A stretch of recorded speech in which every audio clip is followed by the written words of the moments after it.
All righty, enough with that. Welcome, welcome everybody. We're super excited to have three amazing guests that will be joining me today. This is Moment Talk. This is a beautiful Thursday here in Twin City. This topic is going to be education, teachers, and recruiters. If you have someone who wants to be a teacher, you might want to chime on this. You have two amazing teachers that are given experience and a HR recruiter from St. Paul, Annie, here as well, too. Welcome, everybody. Say hello. Hi, everyone. 안녕하세요. Hello. Hi, 안녕하세요. Oh, we have a guest. We have someone saying hello. Miss Laura, hello, too. I believe she's from Pennsylvania, I believe. Well, hello, hello. Well, hey, everyone. Again, we're super excited. You know, I went to topic about education in school. We're gonna briefly discuss about some Pong and C's experience, and even Annie as a recruiter too, as being a teacher. Man, it sounds like it's a tough job, is it? Am I right or am I wrong here, Pong? Well, it is a tough job, and you have to like it, and you have to like being with kids and seeing not the immediate impact, but their impact later on as they leave your classroom. They graduate and they come back and they tell you like inspirational things that you have said to them and you didn't realize that you actually made that impact on the student.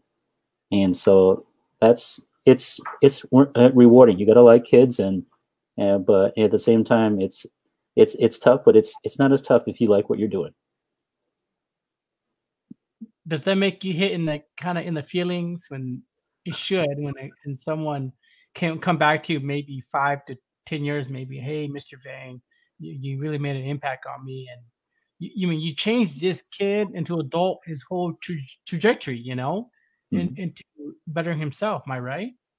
Yeah, I remember before I was teaching, I was working as a different position at the school that I'm currently at right now, and I was a tennis coach, and the kids were like, well, I don't know, Mr. Vang, we're like in this small town somewhere playing tennis, and I don't know what to do. And I told them about, the story about their family, how their family are warriors, and they came from Laos to the United States, and that they have that warrior spirit. So don't feel like challenges are obstacles. You want the challenge. And so I didn't even know that those words really, impacted the student, but they would come to me, they go, Mr. Vang, can you do that speech again? I'm like, what speech? Oh, the one about when we were in this little small town playing tennis and you inspired all of us. And I'm like, really? I did? He said, yeah, I still remember it. And I try to tell that story to, other kids that I'm coaching and helping out. So, you really helped me out. And I never knew. I never knew that these stories would really impact the kids, but, it's good that they have a role model, someone like myself and others like C and Amy and yourself, who are working in the community in whatever position you are. But it's good to have a role model there just to, give the kids something to look forward to and meaningful, and as well as, stories that they can connect with. So, yeah. Pong, you mind sharing that story if it's not too long? What? Oh my gosh. You really want me to share that story? Yeah, if it's not too long. Yeah, well, I'll try to summarize it. I said, why are you guys so scared? Come on. This is about challenges, Challenges make you good. You got to not be scared just because we come to a different place. They're going to make you better, and you're going to make them better. You guys may think that you're scared right now, but think of your parents, man. Think of your grandma and grandpa who crossed the Mekong River, brought you over here. You may think that you don't have the warrior spirit, but you do have that warrior spirit. It is in you. Right now, you're just not connecting with it. Don't be scared. Go out there and just do your best. And they won. So they were pretty surprised with that these bunch of Asian kids coming from the inner city playing in this this tournament in a small town in southern Minnesota, and we basically won that tournament. And so I'm very proud of them. I'm just glad that they're able to see through the adversity. So yeah. Okay, that's a short part of it. There's some other language I put in there too, but I'm not going to say it because it's a spirit kind of a thing. It's a team kind of competition kind of a thing. So yeah. I want to hear from the C too as well. Yeah, Pong, you should. I remember hearing that story that you shared with us during our SUTR cohort days. Yeah. And that's where we called ourselves SUTR warriors. SUTR warriors. Okay. Yes. So that was a great story. I really enjoy it whenever you share it. Yeah, I think you know, in the education field, there's definitely a lot of challenges. You know, even talking about right now, right? You know, we're in the middle of a pandemic, but we're in the middle of a pandemic, but you know, teachers are working day in and day out, just try to provide and connect with families, and you know, it's not just the education piece, but also really wanting to make sure that families are mentally and, you know, they're emotionally supported too throughout this experience that we're all going through. So even as educators, I feel like for myself, you know, I'm still learning, still trying to, you know, every year is a different experience, and every year you learn something new from it. So, yeah. How about you, Annie? Anything to share on to that? I think Pong and C, highlighted that they are the one that's directly in the profession. And so what you hear from me would not be as authentic as hearing directly from them. So I will speak more about the program once we get to it. But in terms of sharing the experience, I really want to highlight and have them put the spotlight on that. As a recruiter, I mean, how do you find amazing individuals? Like, how do you know if they're the right person for the position or job? So I feel like our program does a pretty good job in terms of setting up the, you know, that goes through the interview process. And so we have criteria that we use, selection criteria that we use to try to recruit the most qualified candidates for the program. And so we do give a very detailed overview of the program before having folks apply to the program. So I think we do a good job capturing in that sense. In terms of recruiting for teachers of color, not just Hmong teachers, but teachers of color in general, it's a tough job to do. The teaching profession itself, like Pong and C had mentioned, you know, there's definitely rewards, but it's definitely a challenging profession as well. And we in SUTR do our best to try to eliminate barriers, you know, such as time and financial support for the program. So really looking to diversify our teacher population in St. Paul so that we can bring out the best teachers and most qualified teachers in front of our St. Paul students. But there definitely is challenges. And I think if I were to speak on just the challenges of recruiting for teachers, that probably will take the whole hour that we have with you. We definitely want to save that half of the hour. We want to keep the show about an hour long. So the other half we'll talk right now about Pong and C's experience as teachers and their experience. I mean, let's even right now with the situation, but let's talk about your situation, Pong and C, as a teacher from the past to make some impact on these kids. You know, before we move on with that, I just want to recognize Amy too for her hard work in the HR, because I don't think if we have more representative in HR, we wouldn't be having a program like SUTR, and you won't be able to see people like us being teachers. So I just want to say that Amy and the HR staff, they've been working really hard in supporting SUTR and making it happen, and supporting all of us all the way through our schooling and as well as our training that we're going through every day now to become better teachers. So it's just not us two. It takes a village, and so Amy is a big part of why we're here and why SUTR is successful. So with that, could you repeat your question again? I kind of lost it. Yeah, this half I was want to share, like, give your experience as being a teacher and Yeah. You know, just your overall experience being, you know, what you do as a career. My experience being a teacher is that, you know, is kind of a kind of a progress, because I can't really say now that I'm a master teacher, and I kind of the training that we have, it just gives us the basic ideology and what we need to do. But when you actually put, as they would say, put the rubber to the road, it's completely different. So you have to be able to modify, you have to be able to adapt, and see the kind of the natural, I guess, organic way of your students and how they receive your content that you're teaching. And I'm always changing every day. You know, I thought that, you know, I would never use my brain so much. I'm using my brain so much right now, never like I've never before, because as a special education teacher, I'm always trying to find and make content more accessible to students who have various learning disabilities or other issues. I try to make content as short and sweet as possible. I try to make it interesting. Some days, you know, I try to make it a classroom that's welcoming, and so that they understand the content, make connections, because part of the philosophy of teaching is that if you can connect things from your past and your background, then it's easier for you to understand. And so I try to do that as much as I can. I'm kind of geeky. I'm kind of a kid at heart too. So, you know, I don't want to say this out loud, but I do collect action figures, and I'm a, you know, big comic book person. So if the kids connect with that, I will use that. If the kids are into sports, I will use sports as an example. So for me, just being, it's tough. I'm using my brain a lot, but I feel really good about it, that I'm finding different ways to make content more accessible to students, because as a former student myself in St. Paul, it was very hard to make the connection. I felt like I was just going through the motions and going through what my parents' expectations were, and as well as following along with the teachers. But I didn't really understand what teaching is and what learning is until I became a teacher myself. So you anime or Marvel? Say anime. Oh, it's DC. I'm anime, hands down, man. All It's the way. DC and Marvel. Hey, I like them both. You know, I like them both right now.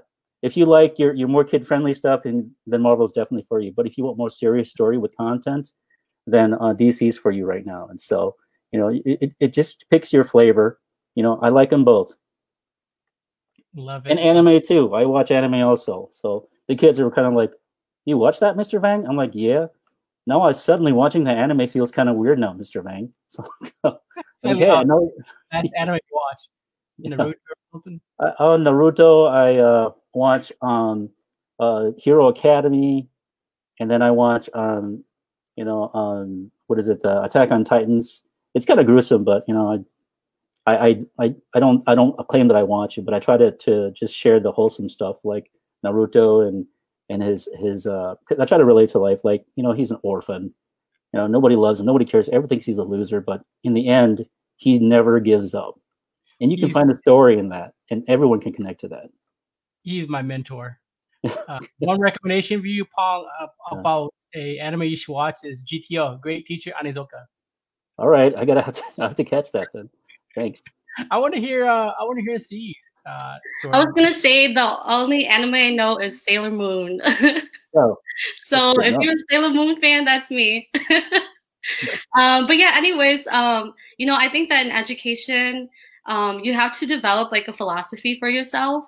And for me, you know, I always see myself as a lifelong learner. I'm always learning, even if like right now, you know, I think that you can have an expertise in the field, but you should always continue to learn, because the world that we live in always changes, you know? So even as a teacher right now, I teach first grade, but I still have to be aware of what's going on in the world.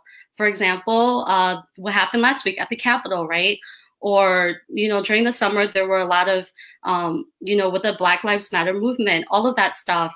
Be well-rounded and know your community. And especially the students that you serve, I feel like that's so important, because that's how you become a part of the community itself, right? So in a lot of communities, you know, school is part of that. So how do we engage our students, and how do we make those connections to our students, and what is actually going on in their life, and how do we make that connection to in the classroom too? And I feel like because we are educators, in this day and age, it's so important to always be aware about what's going on in the world. So that's kind of where I am at, in terms of my philosophy and what I always strive to do in my classroom. So yes, I talk really short, but first grade, that's so adorable. Little one running around. I kind of wonder if it's just one ear out the other, or not even in through one ear at all. I think first grade, they're like 6 and 7 year olds. So it's like that transition piece between like learning their independence and also building like, teaching them like, what does it mean to engage in conversations, to do like turn and talk, how does that look like? So we do a lot of that kind of practice in first grade. Yeah, so I don't know, maybe some it might go through one ear and out the other, some they are able to retain it. So in first grade, there's just a lot of repetition. We cycle a lot in like for math, and we go back and do a lot of that practice. So yeah. Do you teach them like really cool like dance move? You know what? There's there's a website called Go Noodle, and in Go Noodle there's different videos that students do just to just to like find time for movement breaks and stuff. So there's a lot of, so like last year, my first graders, like they were doing a lot of like the floss and, like the dab, right? So they're really into that. So yeah. That's so cute. It's so cute. Yeah, it's so adorable. Yeah. I wish you have camera to get a few of those glimpses. Yeah. In class actions. 2 things for Pong and C, and then another 15 minutes and we have Annie take some action. But what inspires you to take this role as a teacher? Because that is just an amazing, hardworking, and I'm going to be honest, underpaid job. But it's just the heart you have is just so big. What makes you pursue that passion? You go first. Go first, yeah. Yeah. I can share first. So I think for me, I've always kind of sort of grew up in a, so I'm originally from Madison. So the community that I grew up in, I was luckily surrounded by a lot of like very amazing adults in my life, So for example, I used to be in Girl Neighborhood Power. I used to be in Freedom Inc., so I learned a lot about what it means to be community and be a part of that type of work. And so for me to be in education, I feel like it's a transition, but also part of that is, just being inspired by so many amazing role models in my life. And that representation piece too, right? So I don't know, maybe for some of you guys, you saw might have teachers of colors in your school, but I remember growing up, I didn't. And so for me to be a teacher of color and to teach students who, who come from similar backgrounds or even from different backgrounds too, I think that representation piece is so important. And it's also giving a voice and being a part of like that movement into how do we reform education so that it will help a lot of our students be successful in school. So that's what inspires me and keeps me burning to just continue to teach in education. So I like that, burn a fire in you. Paul? Yeah, I took a different journey. I mean, initially when I was in college, I wanted to teach, but at the time I just didn't make the jump into it. So I decided to major in something else. And it wasn't until I was working at Harding and I became more involved in the school, and I've done some tutoring and I did some help, and I did a lot of work with parents and things like that. And I helped. I was the advisor for Hmong Club over there. I'm very proud of those kids. They started the Hmong scholarship, which we give out to one Hmong girl and one Hmong boy over at Harding High School. So those kids work really hard to raise that money to help them buy books or whatever that they need. So that kind of inspired me. And then this opportunity came up, which is SUTR, and I've been asked by my teachers who are good friends over at Harding, who's been pushing me to go this route. But at the time I had family, I had kids, and I was like busy coaching and helping the school and doing so many things. And helping my own kids, and I didn't think that I really wanted to do it. But the kids in the club really impacted me, and they did this video, and it was a very sweet video. Because the reason I didn't want to go was because I felt like, if I left and I wasn't the advisor anymore, and that there won't be anyone to support them as much as I can. Because I know there are a few staff that were there that are leaving too, to pursue maybe higher things and progressing in their steps. And so I didn't want to leave, but they made me a video on YouTube, and it was very sweet. They said, "Hey, Mr. Vang, you always tell us that you always want that we should get our education. You should do it too. Don't worry about us. We're going to be okay. So if you want to go to graduate school, go ahead and go to graduate school. You always tell us to do it. We will do it. But now we want you to do the same thing." So it was a hard, difficult choice because of the relationship that I built with the kids, and just the role that I was blessed to have over there, and that it was emotional. I eventually made the decision to go and do it and leave and go to graduate school, and that's why I'm here. I mean, the kids inspired me as much as I've inspired them, but I think that the kids that have been able to be a part of my life have been really a blessing for me, and made me strive to become a better person, as well as get my hard training so that I also speak the talk and walk the walk also. That is absolutely amazing. That inspired you to do what you do now. We have a quick question, but maybe the three of you guys, and they're firing in. Are you guys changing your curriculum regarding U.S. presidents based on what happened last week in the nation's capital? Well, I can address it because social studies is who I PSCO with, and for us, we're kind of using it as a tool to kind of teach students about how important the political process is, how our government and how our country is built up of three branches, which is the judicial, the legislative, and the executive, and that each one of them checks each other. Normally, if we have a pretty, I'd say a good running system, a perfect system, this will always work out. But sometimes this political system that we have still has a way of working its way out. Like I don't know what political affiliation people have out there, but I want to make sure and people understand that, sometimes some people aren't deserving to become president and do not have the state of mind to become a president. And so we have these checks and balances in order to make sure that someone who will abuse power is able to be, taken from office, and that we got to have some level of civility and stability when we are trying to voice our opinions. You saw during the summer how Black Lives Matters treatment by the authorities were completely different.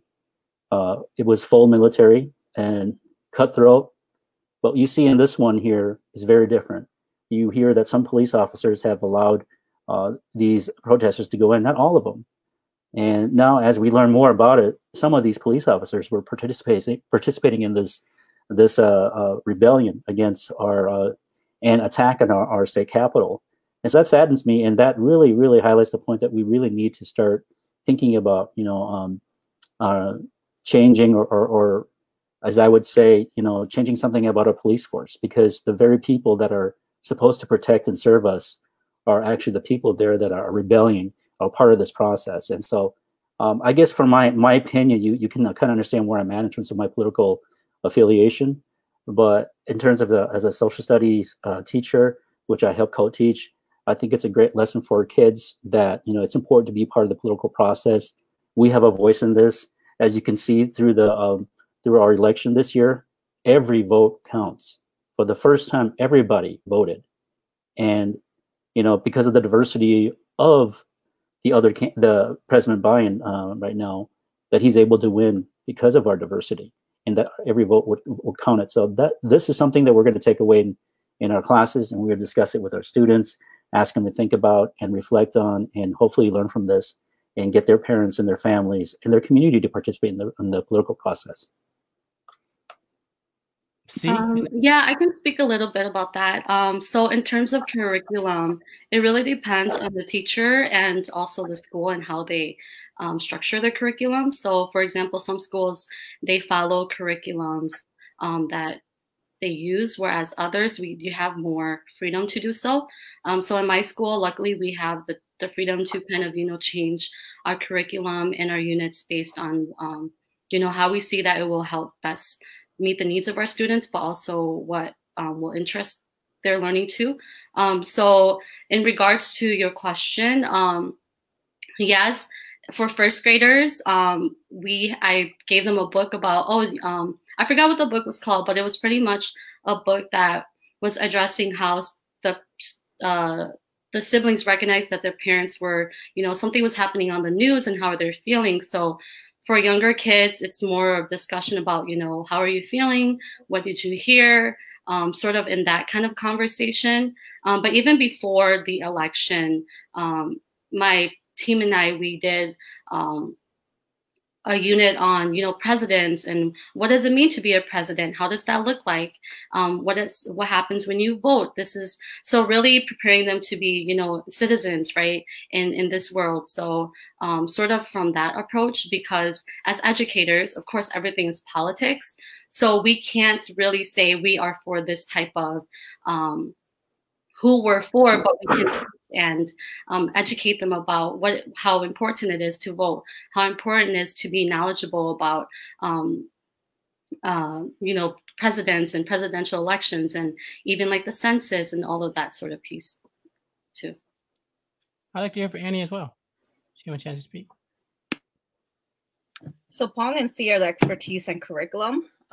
In my HR world, we don't do anything with curriculum. But C did mention a little bit that, it depends on the school. Some schools take a different approach on how curriculum and lesson plan are presented and done. And there's some that's, more flexible and some that kind of follows it to a T. So it varies because especially in St. Paul Public Schools, we are the second largest school district in the state of Minnesota. So we have over 40 different sites and programs. So it varies. Even if you're familiar with St. Paul, I mean, going from the east side to the Frogtown area or from Frogtown to Greater East Side, it's the community itself and neighborhood, it changes. And so it's within the communities and those school sites, it runs differently as well. So I think Pong and C touch base on the curriculum piece of it because they will have better knowledge of that with being firsthand educators and having that direct contact with students. Awesome. Well, this second half here, I want to talk to you guys and everyone that about SUTR, and which Annie, HR from St. Paul Public School is here to talk about too. What an amazing opportunity there is. So if you want to be a teacher, want to know more, stay tuned for the second half here. But hey, if you are new here, please give us a thumbs up. All right. If you are been here before, a fan of us, please give a heart emoji. And last but not least, if you shared our content, please give us a hug emoji. All right. So now we're going to continue on the second half on here. We're going to get more Annie into the show here, Annie, and talk about more SUTR. And what is it? What kind of program is it? So you please elaborate on that and this great opportunities for teachers. I can. So I actually just got out of an info session. We host our info sessions typically monthly. But for these last 2 months before our application deadline closed on March 5th, we are hosting them twice a month. So the next one is January 26th, and then there's 2 more in February. The info session covers very high overview of the program, but I'll talk a little bit about what it is. And then definitely I would love Pong and C to kind of chime in because they're the one who went through the program. So they are the one who had the experience with the program, graduates of the program. And so their perspective is always much more meaningful than just mine, coming from the kind of the staffing recruiting aspect.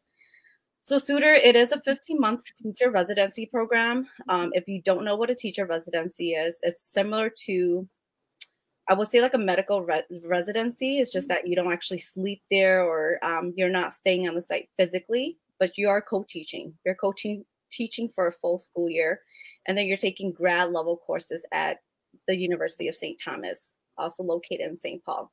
So you're taking courses for 15 months, typically from like May till August of the following year, and then you're co-teaching in a St. Paul school site for a full academic school year.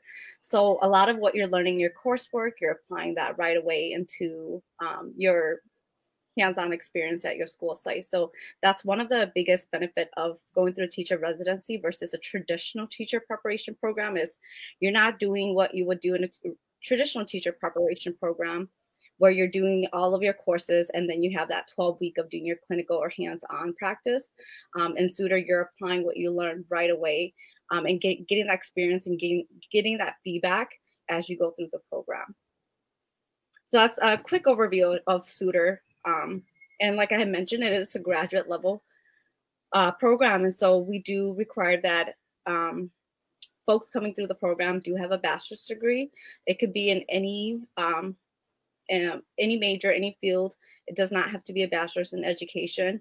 And there's different licenses that we're currently offering. And I do get quite a number that ask if we're offering for ELL or ESL. And currently we are not offering for ELL. The teaching license that we're offering is an elementary education license, like what C has, a K through 6 license. And then a special ed license, like what Pong has, the ABS license.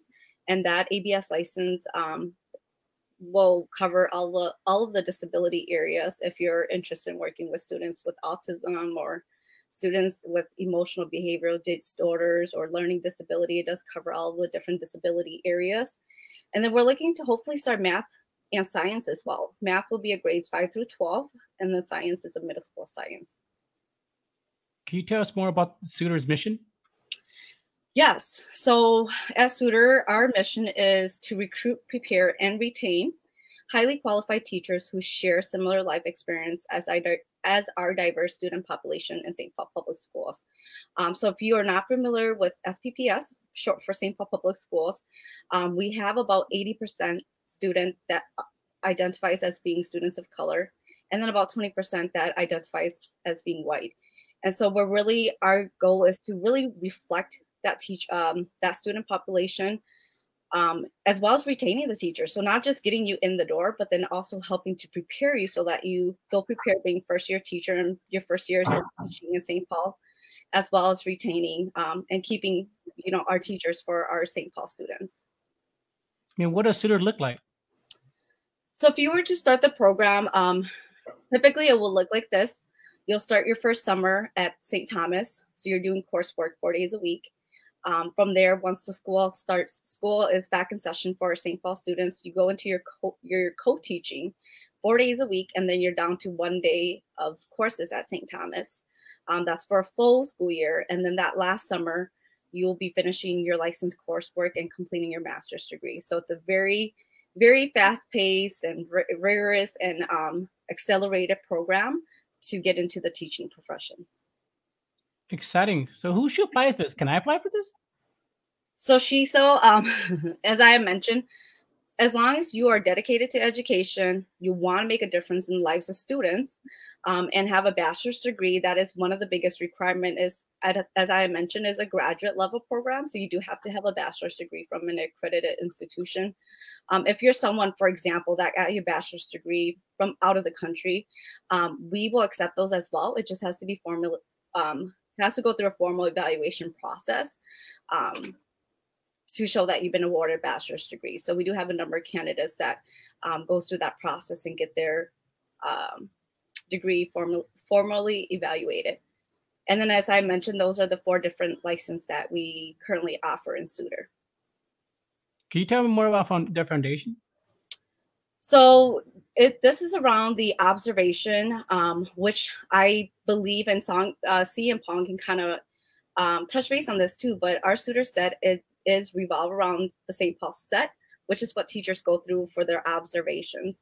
And so it's around effective instruction, and then also environment for learning and professional responsibility. And then on the right-hand side there, you see the disposition. So these are things we generally look for within a candidate for the program.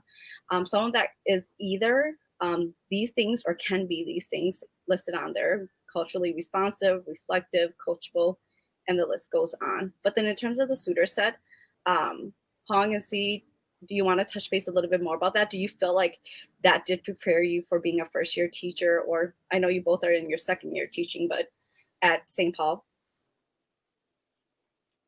Go ahead, C. I'll let you go first. I was waiting if you wanted to go. I'll let you go. Yeah, so as a teacher, there's a set that we are observed upon. So you will see like effective instruction. How are we delivering our instruction? Are we visually showing our content for the day? Are we connecting with families?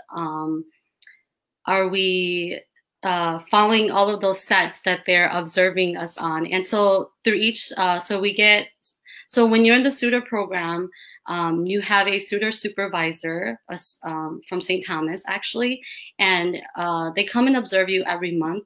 And every month, they'll come and observe you in the classroom, and then just sort of, observe how you're teaching, what can you change, what are some, so it's more of like a coaching type conversation. And then you also create a goal on what you want to try to do better for next time. So it's really more of just like throughout the SUTR program, you're getting mentorship from your mentor teacher, but also from your St. Thomas supervisor as well, so that they both can, share different perspectives on what your strengths are and what you can work on to really prepare for being in the classroom by yourself. So as a classroom teacher, all of that experience was just to help prepare me to be in the classroom by myself. So, Paul? Yeah, I agree with C and what she said about the set, because it really helped us kind of prepare what the St. Paul expectation was, because we've already kind of gone through it, and then we would set specific goals in there to achieve it, and then we would sit and kind of like reflect, because the reflection piece is a big piece of it, because we know that nothing is set yet. Everybody has to kind of develop their teaching craft, and these sets or these kind of goals really help us to kind of hone in our teaching, and and we're hitting all the areas that we need in order to become good teachers for St. Paul.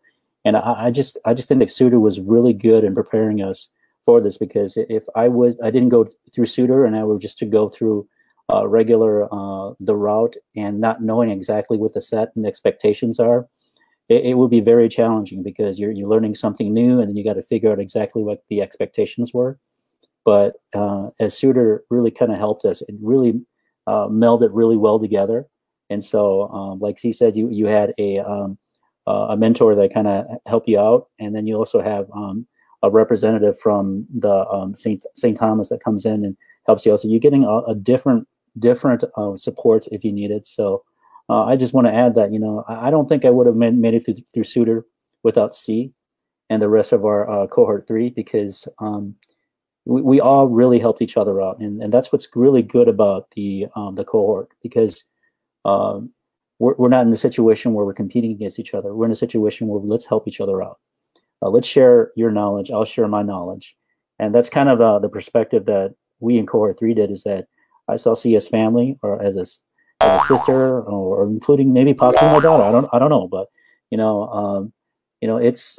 We really helped each other out. We things that we didn't understand, we try to support each other. Things that we need help on, we support each other as much as possible. So I wouldn't be here without C's help, or without the rest of my cohort's support. And so being in a cohort has been a really good experience for me, because we were like family, and we help each other out when we need it. Awesome. Anna, can you give us a benefit of a SUTR? Yeah, so Pong touched on that first bullet, actually, and that's what I hear at least 90% of our graduates of the program says, being in that cohort model. So you're starting and ending with the same people. And so you really get to know them. You're building relationships with them. They become colleagues, so to speak, and even family. So that's definitely one thing that I hear from a lot of our residents and graduates, is having that cohort model. Someone that's going through the same process that you're going through, even though your living situations might be different. There might be single, someone might be coming there fresh out of college. There might be someone that's doing doing career change, similar to what Pong was doing. Just different type of individuals going through the program together.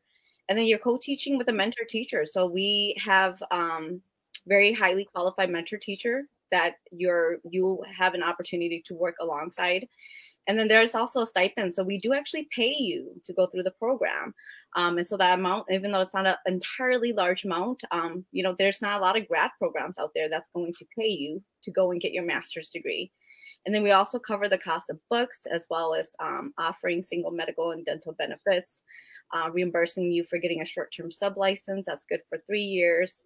And then again, that attentional support aligned with the St. Paul set. So that prepares you to be that first-year teacher in St. Paul. And again, rigorous coursework grounded in St. Paul's racial equity and gender inclusion policy, and then the support from SUTR staff and St. Thomas instructors as well. Wow, the cohort model, I like that, man. Team, group, community, and people. I see that already, and I like that. Look at this amazing team right here. All race, all ethnicity. Doesn't matter if you're black, white, or brown, man. It's a big, happy family there. It is. So generally, our cohorts has been about 65% individuals identify as being candidates of color. And so we really want to increase it to reflect St. Paul. And so, you know, my goal coming to SUTR for the past year and a half, going on 2 years now, is really trying to increase that to 80%. So it doesn't, you know, I'm not looking for 20% Asian, 20% Black, 20% white, but really just getting that hitting that target of 80% candidates of color. Yeah, I mean, look, the team has grown, and it just keeps on growing. What an amazing group of individuals. You know, what is the benefit after success of SUTRs, Annie? Yep. So we touched, you know, we talked about the benefits during the program, and then after completing the program, with a master's degree, starting pay for a teacher is roughly a little bit over $52,000. That's for a 10-month salary, so that's getting paid from September to June when you're teaching. And then the benefit package also includes, but it's not limited to, health and dental benefits, paid time off, sick time, holidays, and then a teacher pension plan as well. And the future teacher leadership opportunities. So even for Pong and C, it doesn't stop at just becoming a teacher. We're leaning on them, hoping that they, once they become tenured after their 3rd year of teaching, come back and also mentor, you know, our new residents. And then from there, you know, growing to administrative role or just other leadership opportunity within the St. Paul School District. That sounds like a one-on-one coaching for SUTR specialists to me. And look at here, exactly as mentioned, right? Yep. Yep. We also have specialist support. And so we have both Shannon and Chow, who are our specialist support, who provides ongoing coaching for our SUTR graduates, as well as ongoing professional development and training for graduates and mentors, as well as our residents as well. So we have that support really embedded in because we want to help our teachers continue to grow. Awesome. Look at this, resident instructors, mentors, cohort models, all in one big family here. That's super cool. You know, give us the financial implications here. Yeah, I think this is a pretty big slide because, you know, you're wondering, you know, what's in it for me? So you pay a stipend, but what else is there to the program? There is cost for tuition at St. Thomas. And so roughly the tuition cost right now is about $22,440. I might ask Pong and C to touch base on this. I know Katie, who's another Hmong graduate from last year's cohort, she shared this information with me, and she let me know that for her going through the program last year, she was actually able to get different scholarship and grants that almost cover the cost of her full tuition. So she paid almost nothing to get her master's degree.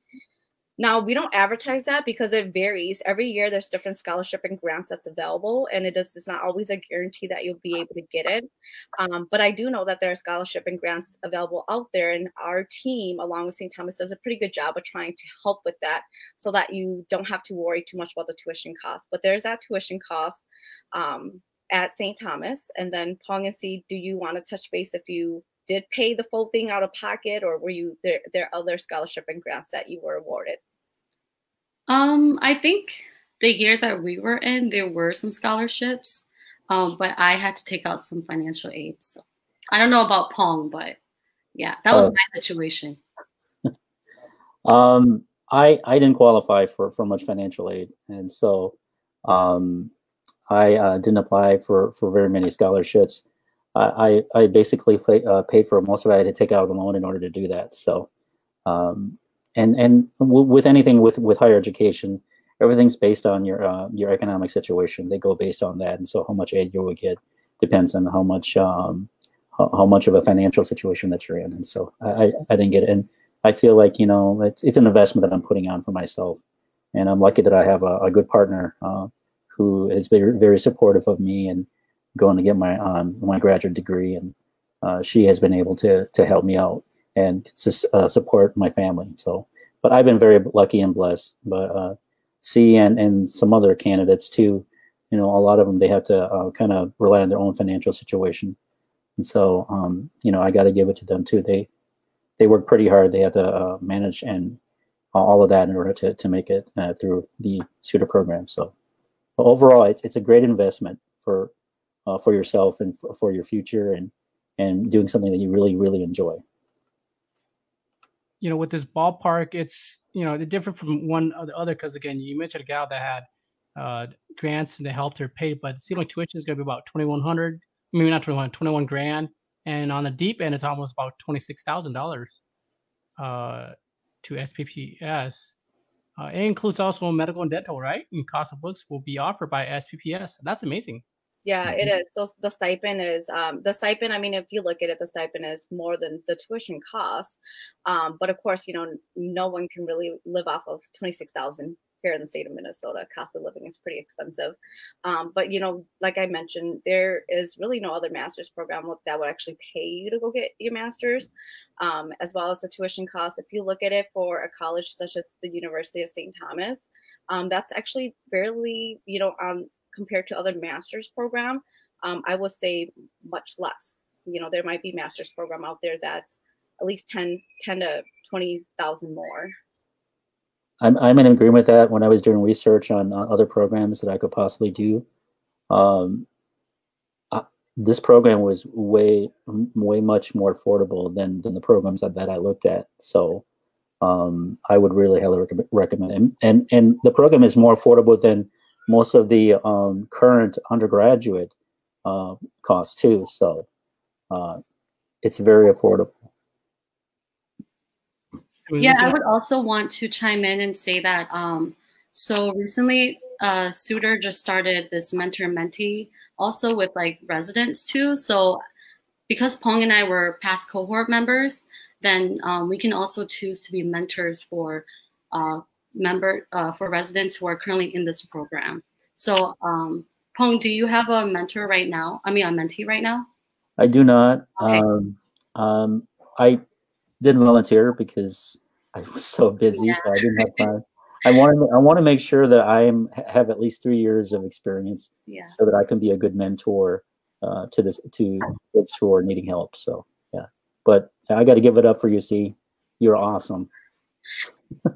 I tried, Pong. I mean, looking at these analytics, I mean, we got about like a 50-50 male to female ratio, 4 cultures that are represented here, 70% of prior employees of SPSS, SPPS, and 100% intervening when selected by SPS. Wow, they got quite a high chance of getting hired into going on in their career. That's amazing with these analytics. Tell us more about this part 2 here, Annie. Yep. So then in the next few slides is actually going to show all of the different cohorts. So I do want us to spend a little bit more time at cohort 3 on the next slide in a bit here, because that's the cohort that Pong and C are part of. And so each of our cohort sizes vary. We take between about 20, it's been averaging about 24 residents, but if there are more qualified candidates, we do accept more residents as well. And so I have mentioned our cohorts has been about roughly 65% candidates of color, and then pretty balanced 50-50, but some of these larger cohort you'll see definitely more females going to the profession. So we definitely need more male teachers. Therefore, with the Hmong Men talk here, I'm hoping that we do have some audience that are interested, or just if you see this and you think someone might be a good fit to go into the teaching profession or considering the teaching profession, then definitely send them our way. And You know, there's no commitment. Talking to me, it's not going to cost you anything. It's just more informational than anything else, and just letting you know that there's an avenue. If this is an avenue for you if you want to pursue the teaching profession. And yeah, then let's three, elaborate on cohort 3. Yeah. yep. So if you can spot, I believe Pong and Z are right next to each other in the front there. Yeah. Wow. Can't look at myself. And we can now with it. Yep. So this is cohort 3, and Pong and Z, yeah, they're right there in the front there. And so, like I said, you know, the next few slides here is just all of our cohort, and you know, you do see it's pretty diverse, but we can always do a better job of that. And when I talk about diversity, it's not just, you know, race or ethnicity. You know, we're talking about gender as well, and there's a lot of different. We're looking for diversity in all aspects. So I definitely hope that whoever's watching this doesn't think that's just about race, or if I'm white, is this program not for me? No, we definitely have white students, and that will reflect our student population at St. Paul too. It's to, you know, this program is meant to help you to be a highly qualified teacher so that you can teach all students and be able to connect with all students. So I just want to kind of point that out in case there are folks out there wondering, like, if I'm white, is this program not for me? Has this program changed you, Pong and C? Because it seemed like, yes, you two haven't even changed the shirt. You guys wearing all the same shirt. You guys took it here like, I don't know how many years ago. It was intentional. I'm surprised I can still fit in it. Same here. That's a good sign. Well, with cohort 4 here, please elaborate more. Yep. So cohort 4, they are first-year teachers, actually, and so they just completed the program last year. And so with the unique challenges that we're in right now, they're actually spending their first year teaching being a virtual setting. Some of them are slowly actually moving back to in-person learning. C's one of them, I believe, with her being an elementary teacher come February 1st. But these are our first-year teachers. They just completed the program last year. And then as you can see with the stats on there, it's about 50-50 for male, female. And then again, you know, about 65% of candidates of color. Awesome. And carrying on to cohort 5 here. Wow. Yeah, cohort 5. So they are actually going through the program right now. So they're not even teachers yet. They're still residents. They're doing their co-teaching. They're taking their courses at St. Thomas. As you can see, I had to whip up a nice little collage because they haven't been in person. They haven't had the experience like Pong and C, where they're in person in their courses or at their school site physically co-teaching because of the pandemic. And so this is during one of our handouts. We were blessed to be able to give them some little goodies to help them teach in a virtual setting. And so they came and got their masks and picked up the little goodies. And so I took a picture of them and kind of just combined them all together there. So our newest cohort. So going on to that next slide there, cohort 6 is what we're recruiting for right now. It is a huge commitment. And maybe C and Pong can touch base on this too, but you're essentially a full-time grad student and then also a full-time employee, as well as a resident of the program. And so it is a huge commitment. It's a huge ask. When we talk about the program to folks, you know, we let them know it's a very fast-paced, accelerated, rigorous program. And so making sure that you can make it a priority and commit to the program. And then once you complete it, we do ask for a 3-year commitment to teaching in St. Paul Public School too.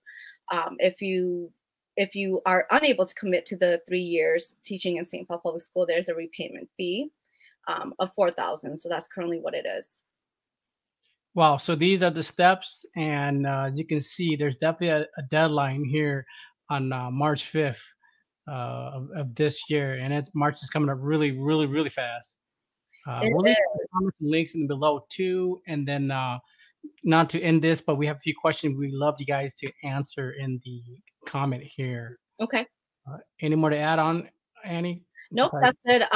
I'm sure by contact information, you probably can have it running, or I believe this will be shared to your Hmong Men Talk Facebook page, correct? So I can check if there's notifications or folks that's interested. Oh, you have my email there, or the general info email box that comes directly to me, or my direct email as well. And so if there's additional questions, you're just interested in learning more, definitely feel free to just reach out, and then we can connect one-on-one, or you can join one of our info sessions on that last slide there. Shiso has Awesome. a couple of sessions. Awesome. We're almost top of the hour. Let's go back to the comment, and then we're going to end this amazing chat here. Let's start with Miss Lorser. She mentioned that first off, here we go. She said, in regards among students, in your humble opinion, how far have the generation come to being distant or not to our Hmong culture, especially our Hmong language? I can touch base on that. In truth, as we are starting to adjust to the Kimikana, I'm gonna switch into Hmong here. Being had the Sepikyo Lumong Jitema and the part the Benino Talamikan Lautia, Italin the law, Bay Hamukan the Lokan, the Luanki Tilumikan Dosinache. The Jala St. Paul to more no program who pair the Hmong there, pair Lumong to Bilu district no. I think Amy might show you about your chicken that had the elementary. Let's see how about your elementary chicken that had the shade more looking back here. The Hmong there had the 2 kili had the so that Yominyo can they the Baltina so bây giờ mỗi cái mình nhỏ hay tiệt là gần tới mong hay là gần tới tiệt harding high school mà nhớ tìm mà bây giờ mỗi cái program thế khi làm không thế và lý do là bây giờ cái nếu mua in đâu mình chỉ nữa thì có yêu muốn đâu mà yêu chịu mua nó bây giờ mình không hay tiệt sao cái thế nữa. Yeah, I think in regards to what Pong just said, and then also the question being asked, thank you, Aria, for the question.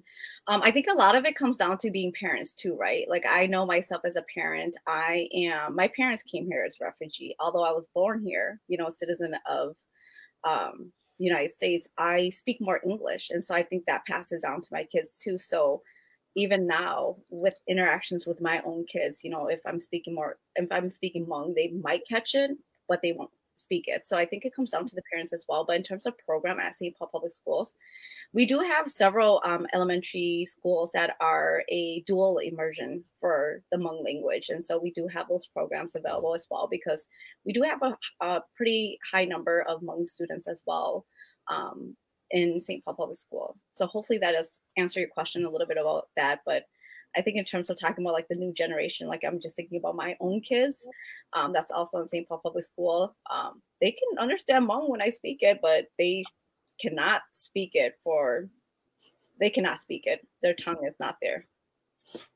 Yeah, and Gusan Zia Telicala no bây giờ mua đồng mong biết thêm nhớ đâu chắc cần tới nhưng mà giờ mình nhỏ được hai năng là cởi thế nào, so tới nhưng mà giờ mình nhỏ thì mình nhỏ đứa mình nhỏ mẹ mình nhỏ nó được hai năng lấy nhưng cần đồng mong theo cụ tới ở này họ bảo thế nào thì nhưng mà ít từ thì ít từ singer đó như ít từ năng hàng đứa đó chỉ được bảo hai đồng mong trong cần cởi thế được bảo không bằng đồng mong thế nào, so bây giờ là giờ bây mua nó bây giờ đồng mong thêm nhớ họ chắc cần tới cụ song sai thì giờ chỉ là giờ bây giờ nó hay thì giờ các bây giờ lùi lựa chọn nên họ chỉnh giờ các hết sĩ bây giờ lùi thế nào thì dùng xe hay thì dùng hay thì bây giờ mua cái cần đồng mong nhất là họ sinh hoạt thế. Yeah, I just want to add into the conversation too, of what Hong and Annie has talked about. But I also do think that, as educators, we really have the position to really teach students about identity and self-identity. And so I think that, in terms of our students are, you see both, right? You see students who don't know their identity, they don't know their culture, because, since we're raised in like our parents would say. But I think that, as educators, we really have the platform to teach students about their culture and their identity and being aware and really being proud of who they are. And I think that with that type of conversation, we can really encourage a lot of our Hmong students to ask our bigger elders about our culture or our language and and history. So I just want to put that into the conversation. Yeah. Tu nu nó nu ở luôn gì thế chỉ bây giờ sau nó tới khi tu mong sông nó nhớ Florida nu hết 3 professionals they look up to who they follow, who's their mentor. I'll tell you, one of my mentors is Naruto. Never give up.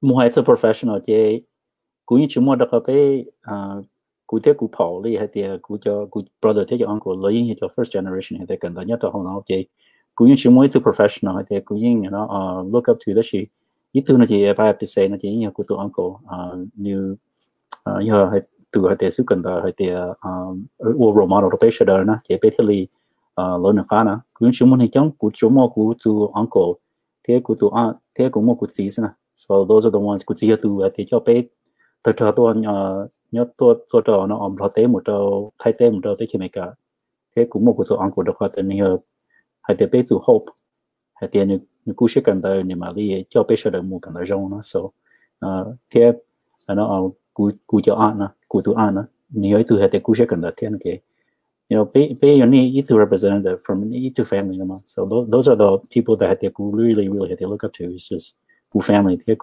That's basically it. See? Thanks for that question.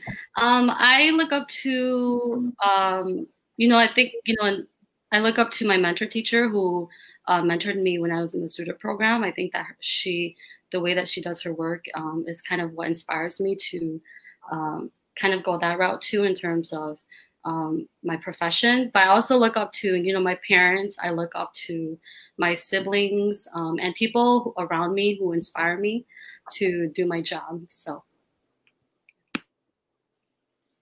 Yeah, I think similar to Pong and C, definitely my parents, and then definitely my siblings, or more so my older sister. She's in the legal profession, so completely opposite of me. But I look to her expertise and her knowledge, and being that my parents were always working growing up. She was kind of the matriarch, so she kind of oversees the house, our household, and make sure that it was running. So I definitely look up to her. And then in terms of mentors, I seek to learn wherever I can. So I don't have like a specific person that is my mentor, but I look at opportunities of where I can continue to build my professional network and building those relationships and continue to just help myself grow. So always looking for opportunity for personal or professional growth. And that's kind of where I'm at with the mentor piece of it. Seem like we have a peak of interest. At Charlie, how and who do we link up with your career we want to pursue? Oh, again, Annie's right there in front of you. We'll leave the comment in below, and there's also email here real quick here, but we'll leave it in the comment. We reply to that, and this is the lead, so we'll definitely, she will get in contact with you on that. This is the last question we're going to have for her, and then we're going to wrap things up. We have Angel Tao asking, I have 2 high schoolers, and I know that they are struggling right now with their grades. Having NP in their classes, how will their grades now affect later and when they're going to graduate? I can address that question. NP basically means that they don't have a specific grade, and so that, let's say that they have an NP in like a elective class. Elective classes are like art or gym or something like that. It's not a core requirement. So if they get an NP, it means it doesn't impact their overall GPA. And that's the reason for it. Or else if they get an N, then it's going to pull their GPA down. So hopefully if you have a sibling that's in that situation, I would really encourage you to contact the teacher and see if they can get help, because we understand that distance learning is not the same. And we know that people are all struggling. I know some students who are like the income for their family, because a lot of their family members lost their jobs, and so they're working at the same time they're going to high school too. So we do understand that most teachers in St. Paul are very understanding, and that we'll try to help you out as much as possible to make sure that you're successful. You got the classes and the credits that you need. But I would really recommend and encourage you to contact your teacher as soon as possible if you're facing that situation. Any more advice for her, C or Annie? I think Paul touched on that, especially since he is a high school teacher. I know C probably see her own struggle with kids trying to figure out how to get into their meetings and how to complete their assignments. So it's like a different kind of challenge. And then me, I also have kids in St. Paul. I have a high schooler, I have middle schooler, I have elementary, all in St. Paul school. So I deal with my own challenges working from home. So I definitely can relate to what Angel had mentioned there, and it's pretty concerning, you know, that our high school students are just not motivated to learn in this kind of setting, and they're failing, especially in St. Paul. So that's one last question from me as a host, gonna wrap things up. For all you three, as a teacher, are we part-time going to school to teach? Are we doing this, you know, teaching at home type of thing? What's going on here? If I do apply for this and I accept this, what's going on here? So are we talking about the teaching profession, or are we talking about the SUTR program?